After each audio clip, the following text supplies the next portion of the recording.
Hey, what's up, guys? Tim here with Ground to God, and back in the Bible, and I'm in the book of Daniel.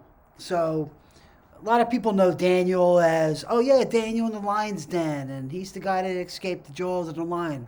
But Daniel's got an interesting story, and Daniel, it was like the years of Nebuchadnezzar, King Nebukenezzar, who was the king back in those days, and he commanded his chief eunuch to bring some of the people of Israel, like both the royal family and of nobility, the youths without blemish, of good appearance and skillful in all wisdom, endowed by knowledge, understanding, learning, and competent to stand in the king's palace, to teach them literature and the language of the Chaldeans.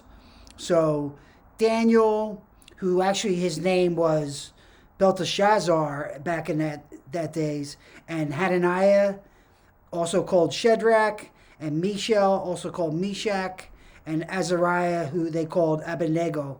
So again, they changed their names from the Israeli names to the names of the Chaldeans that the king gave them. So anyway, they're under captivity, but they're living nice luxury. And the king said, they want them to eat the king's food and drink the king's wine and all that, so they get to know the path of nobility.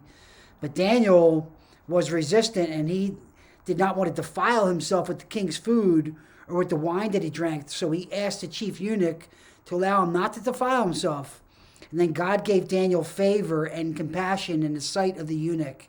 But the eunuch was fearing. He's like, look, I fear my king, Nebuchadnezzar, so I can't really do anything. And then Daniel implored him and said, look, he said, test your servant for 10 days. Let us be given vegetables to eat and water to drink. And then let our appearance and the appearance of the youths who eat the king's food be observed by you, and deal with your servants according to what you see. So he wants to do a side-by-side test, like let us just do vegetables and water, and then let these other guys eat the king's food and drink the wine and all that, do a 10-day test, and then let's see what your eyes see and testify. So again, the Lord came upon the eunuch to even have ears to hear and allow him that test. So they give him the test, and God gives him, so they do it for 10 days. And at the end of the 10 days, it was seen that they were in better appearance and fatter in flesh than all the youths who ate the king's food. So the steward took away their food and wine that they were supposed to drink and gave them vegetables. So that was like one of the first tests, and they knew Daniel was anointed and that he had his own voice. He was walking with God. So then what happened is Nebuchadnezzar, the king, had this disturbing dream. And then he wakes up, and then he's like, I had a dream, and my spirit is troubled to know the dream. So then he said to the Chaldeans, all the prophets and all that, he's like, I need to know the interpretation of the dream, so you need to tell me the dream and the interpretation of the dream. And then all the prophets around him and the mystics and all these people, they're like, well, tell us what the dream was, and we'll tell you the interpretation. But Nebuchadnezzar is smart, and he knows, look, if I tell you the dream, you'll just make up an interpretation. So you need to tell me the dream and the interpretation, or I'm going to destroy you and your families, your wives, your kids. They're going to throw them in the fire. So these people are like, what? So then Nebuchadnezzar gets so distraught. So he's going to destroy not only them, but Daniel and his people and all these people that are under training. He's just going to destroy everybody. So Daniel gets wind of it right before Nebuchadnezzar is ready to destroy everybody. Daniel says, look, he calls to God. He goes to his chambers.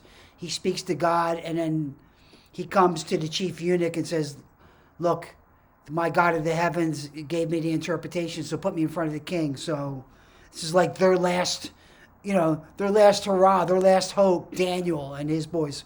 So Daniel goes in front of Nebuchadnezzar, and he actually tells him the interpretation. So he tells him the dream and the interpretation of the dream. Just his approach in going and approaching Nebuchadnezzar, he says all the right things. It's like, Nebuchadnezzar, you are anointed with power and glory from the God of the heavens and all. So when he actually tells him the dream and the interpretation, Nebuchadnezzar falls to his knees and he promotes Daniel, basically. And Daniel and Shedrak, Meshack, and Abinego. Because he said, the great God has made known to the king what it shall be, and this dream is certain and the interpretation sure. So the king again fell upon his face and paid homage to Daniel and commanded that an offering of incense be made upon him. And the king answered and said to Daniel, truly, your God is God of gods and Lord of the kings and a revealer of the mysteries, for you have been able to reveal this mystery. And then the king gave Daniel his honors and many great gifts and made him ruler over the whole province of Babylon and chief protector of all the wise men of Babylon. So now he's this outsider. He's now chief protector of all the wise men of Babylon. And then Daniel made the request of the king and said, appoint Shedrak, Meshack, and Abinego over the affairs of the province of Babylon as well. So Daniel remained in the king's court. And then those guys all got promoted. But then, after the fact, Nebuchadnezzar, he makes an image of gold that's like 60 cubits high and 6 cubits wide, and he sets it on the plains of Doria. So this is like the Babylon god, the golden idol that he makes. And it's got this, furnace within it, and then he proclaims to the people that, every time we play the music and ring the bells, that everybody in the province has to fall on their knees and worship this idol, right? This false idol. So they say, oh, there's 3 people in your kingdom, the Shedrak, Meshack, and Abinego, the three boys that will not pray. They will not go on the knees. And Nebuchadnezzar is furious. So the 3 boys say to Nebuchadnezzar, oh, Nebuchadnezzar, we have no need to answer you in this matter. So Nebuchadnezzar says, if you don't fall on your knees, we're going to throw you in the hot furnace and destroy you. And they're like, look, okay, Nebuchadnezzar, you don't no need to answer you in this matter. If this be so, our God whom we serve is able to deliver us from any burning fiery furnace. And he will deliver us out of your hand, O king. But if it be known to you, O king, we will not serve your gods or worship the golden image that you've set up. And Nebuchadnezzar was filled with fury, and the expression on his face was changed against Shedrak, Meshack, and Abinego. And he ordered the furnace to be heated 7 times more than it normally was, and that they bring them in there and burn them to death. So he ordered some of his mighty men of the army to bind Shedrak, Meshack, and Abinego, and then to cast them in the burning fire. And as these men were bound and going up to the furnace was so hot that it actually destroyed the mighty men that they were trying to throw them into the furnace. So anyway, they throw the 3 boys into the furnace, and then they close it, and then they're observing, and then because the king's order was urgent and the furnace was overheated, and the flame of the fire killed the men who took up Shedrak, Meshack, and Abinego. And these 3 men were then fell bound in the fiery furnace. But then King Nebuchadnezzar was astonished and rose up in haste. And he said, didn't we cast 3 men bound into the fire? And they said, yes, true, O king. And he's like, I see 4 men unbound, walking in the midst of the fire, and they are not hurt. And the appearance of the 4th is like a son of the gods. So here it is. The 3 boys are in the fire, and then there's a 4th entity in there, and it's an angel, and it looks like an angel of the Lord. So Nebuchadnezzar was like, what's going on here? Shedrak, Meshack, and Abinego, come out of here. That's what they yelled. So they come out. They see that the fire had not had any power over the bodies of the men. Their hair, their heads were not singed. Their cloaks were not harmed, and no smell of fire had come upon them. And Nebuchadnezzar then said, blessed be the God of Shedrak, Meshack, and Abinego, who has sent his angel and delivered his servants who trusted in him and set the king's command and yielded up their bodies rather than serve and worship any god except of their own. Therefore I make a decree, any people, nation, or language that speaks anything against the God of Shedrak, Meshack, and Abinego shall be torn limb from limb, and their houses laid to ruins, for there is no other God who is able to rescue in this way. And then the king promoted the 3 boys in the province of Babylon. So, and then Nebuchadnezzar was like praising the God of the heavens. And what he said, it's like, how great are his signs, how mighty are his wonders. His kingdom is an everlasting kingdom, and his dominion endures the generation of generations.